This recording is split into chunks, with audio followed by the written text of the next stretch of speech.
So the last tags that I want to talk about here for this week will be the title tag, which I have talked about earlier, and it's also been in your reading, but I just want to make sure I've gone over that so that you're using it for this poems project, and also the pre-tag. So the title tag you can enter in a couple of ways.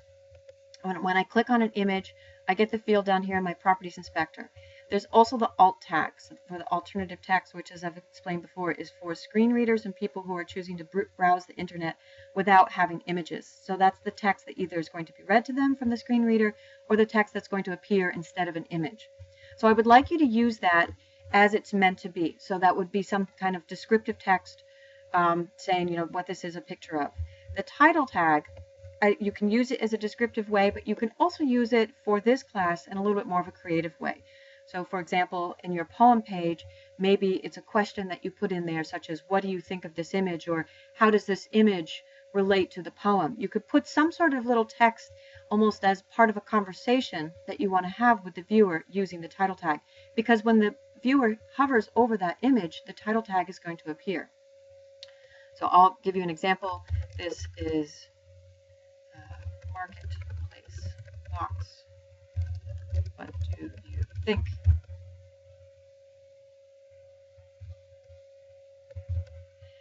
So I can use that title field here. Notice it doesn't appear in my code until I click outside of the field. Once I click outside of the field, it's now been added to my code.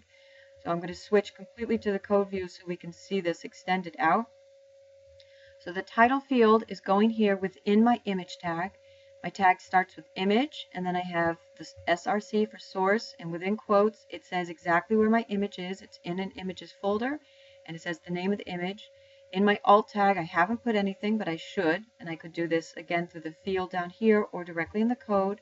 The alt tag is put there automatically whenever you insert an image, but there's no content put in automatically. You have to put that. And then there's the width and the height specifications of my image. And now the title field has been added. So you can see this image is the only one that has the title field.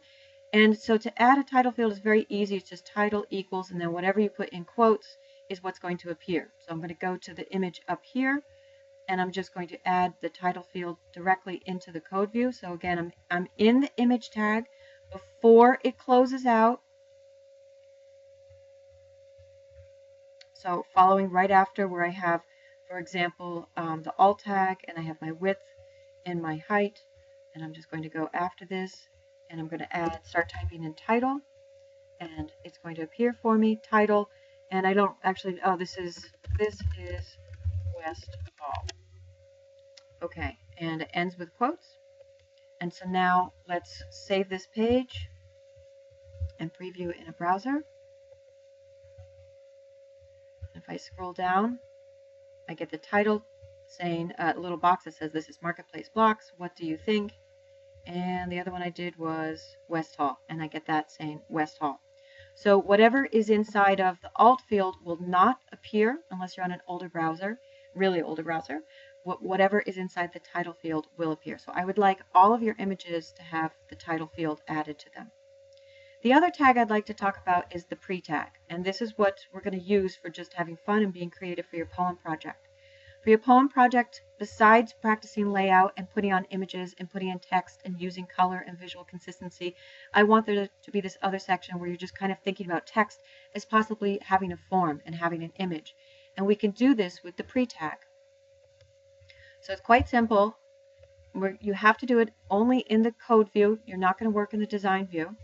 And when you're over here in the code view, whatever you put between these tags, opening pre-tag and closing pre-tag, it's going to appear exactly like that on your web page.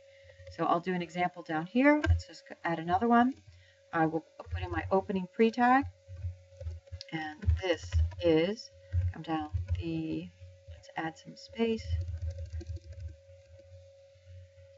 This is the way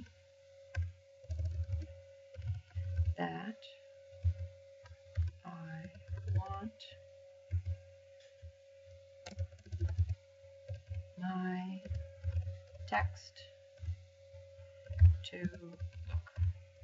And I'll put in the closing, I'll put in the closing pre-tag, Dreamweaver finishes it out for me. When we click over to here, now I get this text that has this kind of interesting curve. And just save it and preview this. And there you can see. So you can create some text that has some interesting form. So that's what you're going to use for this practice. For the poem practice, I want your poems to have some kind of visual form. And that's just using the pre tag. And then if you want to get slightly fancier, since you know how to target an HTML tag with CSS, you could write a CSS rule that targets these tags and gives them a different kind of color or something like that. So that's not part of the requirements, but it would be a nice added bonus.